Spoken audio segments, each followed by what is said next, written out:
Hello viewers అందరికీ నమస్కారం. రేపే మాఘ బుధవారం. ఈ ఆకుపై దీపాన్ని వెలిగిస్తే ఇల్లంతా కూడా బంగారుమయంగా మారుతుంది. బిచ్చగాడు అయినా సరే కోటీశ్వరుడు అవుతాడు. అయితే మాఘమాసంలోని ఏ ఆకుపైన దీపాన్ని వెలిగిస్తే ఇల్లంతా బంగారుమయంగా మారుతుంది, ఆర్థికంగా వారు పురోగతిని సాధిస్తారు. ఈ వివరాలన్నీ కూడా తెలుసుకుందాం. వీడియోలోకి వెళ్ళే ముందు మా చిన్న రిక్వెస్ట్ ఏంటంటే, ఇంతకు ముందు కనుక మా ఛానల్‌ని మీరు సబ్స్క్రైబ్ చేసుకోకపోయినట్లయితే సబ్స్క్రైబ్ చేసుకోండి. బెల్ ఐకాన్‌ని ప్రెస్ చేయండి. మేము పెట్టే వీడియోస్ మీకు నోటిఫికేషన్‌గా వస్తాయి. ఇక వివరాల్లోకి వెళ్తే, చంద్రుడు మఖా నక్షత్రంలో ఉండే మాసం మాఘమాసం. అంటే యజ్ఞయాగాదులకు మాఘమాసం శ్రేష్టమైనదిగా భావించేవారు. మాఘ స్నానం పవిత్ర స్నానంగా భావిస్తారు. పాపరాహిత్యం కోసం నదీ స్నానాలు చేయడం మాసం యొక్క సాంప్రదాయం. మాఘ స్నానాలు సకల కల్మషాలను హరిస్తాయని భారతీయుల యొక్క విశ్వాసం కూడా. మాఘ స్నాన మహత్యాన్ని బ్రహ్మాండ పురాణం కూడా చెబుతుంది. మాఘం అంటే యజ్ఞం, కళ్యాణ కార్యక్రమైన ఈ మాసంలో చేసే స్నానం పరమ పవిత్రంగా భావిస్తారు. మాఘమాసంలో సూర్యుడు ఉన్న రాశిని బట్టి ప్రత్యక్ష కాలంలో సూర్యకిరణాలు ప్రత్యేక కోణంలో భూమిని చేరుకుంటాయి.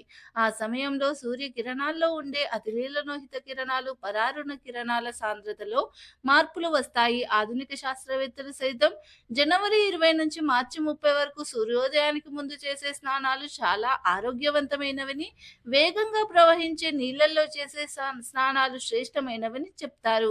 ఈ స్నానాలకు అధిష్టాన దైవం సూర్య భగవానుడు. స్నానాంతరం సూర్యుడికి ఆజ్యం సమర్పించడం మన ఆచారం.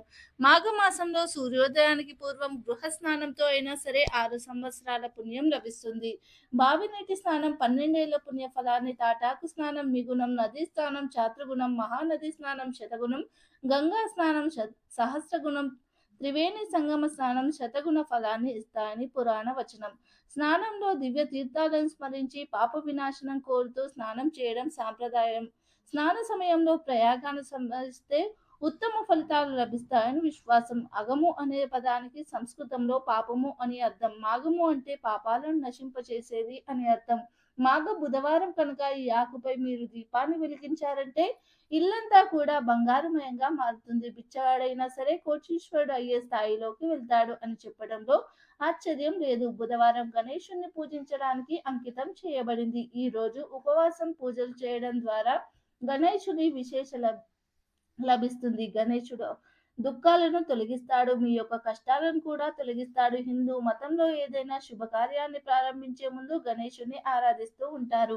గణేశుని పూర్తి భక్తి మరియు పూర్తి విశ్వాసంతో పూజిస్తే జీవితంలోని కష్టాలన్నీ కూడా తీరిపోతాయి. అలాగే సమస్యలన్నీ కూడా పరిష్కారం అవుతాయని శాస్త్రాలు చెప్తున్నాయి. కాబట్టి మీరు ఏదైనా ఇబ్బందుల్లో ఉంటే బుధవారం నాడు పూజించడమే కాకుండా గణేశుడి మంత్రాలను కూడా జపించండి. బుధవారం గణేశుడి మంత్రాలను జపించడం వల్ల మీ సమస్యలన్నీ కూడా తొలగిపోతాయి.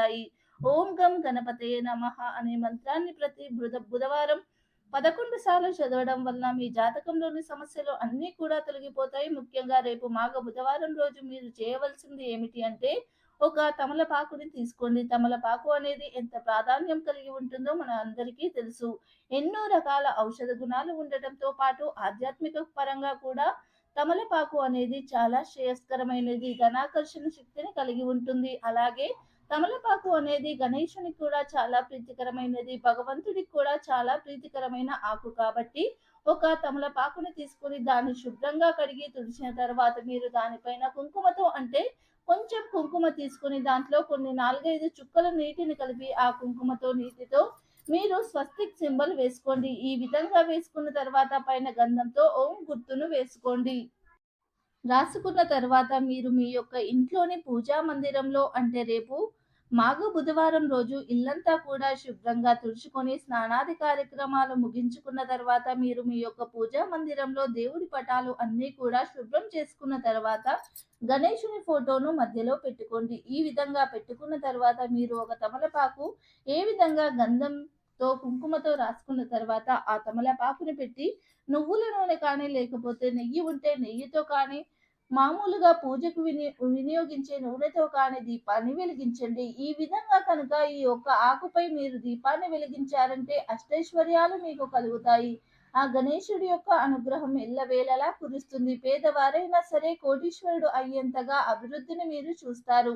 ముఖ్యంగా మీరు జీవితంలో ఎటువంటి కష్టాలను అనుభవిస్తున్న వారైనా సరే ఒక్కొక్కరికి ఒక్కొక్క రకమైన కష్టాలు అనేవి ఉంటాయి. ఆర్థిక ఇబ్బందులు ఒక్కొక్కరి జీవితంలో ఒక్కొక్క రకంగా అనేక దుష్ప్రభావాలను కలిగిస్తూ ఉంటాయి. ఇక సమస్యల కారణంగా వారి యొక్క జీవితమంతా కూడా వారు ఎన్నో రకాల కష్టాలను అనుభవించాల్సిన పరిస్థితి వస్తుంది. అటువంటి వారు కూడా ఈ విధంగా తమలపాకుపై గణేశుడికి దీపాన్ని వెలిగించడం ద్వారా సకల శుభాలు మీరు పొందుతారు. ఆర్థికంగా మీకున్న సమస్యలన్నీ కూడా తొలగిపోతాయి. మీకు డబ్బు నిలవడం లేదా మీరు ఎంత సంపాదించినా కానీ ఖర్చవుతుందా? అటువంటి వారు కూడా ఈ విధంగా తమలపాకుపై దీపాన్ని వెలిగించండి.